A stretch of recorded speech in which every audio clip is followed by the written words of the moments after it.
Hi friends, అందరూ ఎలా ఉండరు? బాగుంటారా? మేము కూడా బాగున్నాం.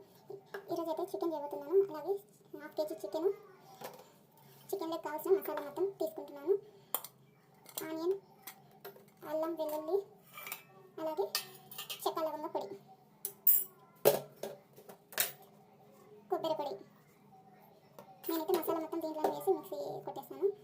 ధనియాల పొడి, హాఫ్ కేజీ చికెన్కి 2 స్పూన్స్ అయితే ధనియాల పొడి అయితే నేను వేసుకుంటున్నాను. ప్లీజ్ మన వీడియో చూసిన వాళ్ళు లైక్ చేయండి, షేర్ చేయండి, సబ్స్క్రైబ్ చేసుకోండి. మరిన్ని మంచి వీడియోస్తో మేము ముందరికైతే రావాలనుకుంటున్నాను. ప్లీజ్ సపోర్ట్ చేయండి. ఈ మిశ్రమాన్నంతా మనమైతే మిక్సీ కొట్టేసుకుందాం. మసాలా మొత్తం మిక్సీ అయితే కొట్టేసుకుందాం. ఇప్పుడైతే చికెన్ని వాష్ చేసుకుందాం. ఇప్పుడైతే మసాలా మొత్తం అయితే ప్రిపేర్ చేసుకున్నాం కదా. ఇప్పుడు చికెన్ చేసుకుందాం. స్టవ్ వెలిగించి ప్యాన్ పెట్టానండి. ప్యాన్లో అయితే ఆయిల్ వేసుకుందాం.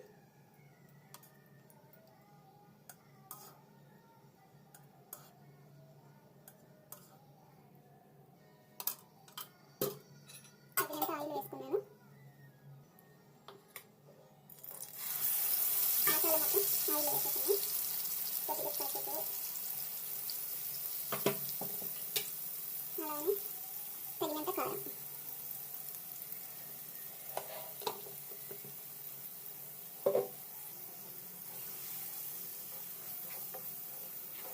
మసాలా మొత్తం బాగా ఫ్రై చేసుకున్నాను. మసాలా మొత్తం వేగిపోయిన తర్వాత ఇప్పుడైతే కడిగి పెట్టుకుని చికెన్ అయితే దీంట్లో వేసేస్తాను.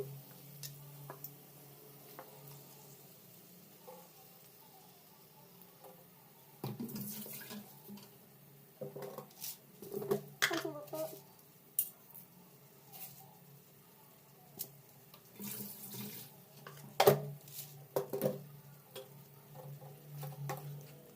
మొత్తం మిక్స్ చేసేస్తాను. ఇలాగే ఒక 10 మినిట్స్ మూత వేసేసి మగ్గనిద్దాం. ఆ తర్వాత వాటర్ పోసుకుందాం. మసాలా మొత్తం ముక్కలకి అయితే బాగా పడుతుంది. అందుకే ఇట్లయితే ఒక 10 మినిట్స్ అయితే వదిలేస్తాను. ఇప్పుడైతే 10 మినిట్స్ చికెన్ అయితే ఇట్లానే వదిలేస్తాను కదా. చూడండి, నేను నీళ్ళు ఏమీ పోయలేదు కానీ చికెన్లోకి ఎట్లా వచ్చినాయో. అందుకే ఇలాగైతే 10 మినిట్స్ ఇలానే వదిలేస్తే ఏమవుతుందంటే ఈ మసాలా మొత్తం ఈ ముక్కలకి అయితే బాగా పడుతుంది. ఇప్పుడైతే కొంచెం వాటర్ పోసుకొని ఉడకనిద్దాం. లాస్ట్లో కొత్తిమీర చల్లేసి ఫైనల్ టచ్ అయితే ఇచ్చేసి దించుదాం. ప్లీజ్ మన వీడియో నచ్చితే కనుక లైక్ చేయండి, షేర్ చేయండి, సబ్స్క్రైబ్ చేసుకోండి.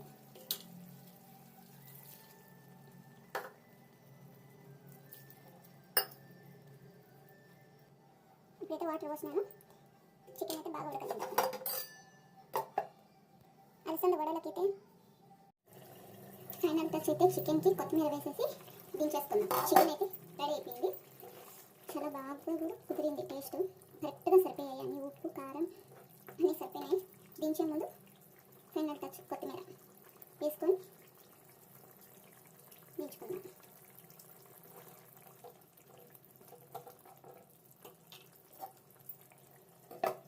చికెన్ రెడీ అయిపోయింది. కొత్తిమీర వేసేసి స్టవ్ ఆఫ్ చేస్తున్నాను.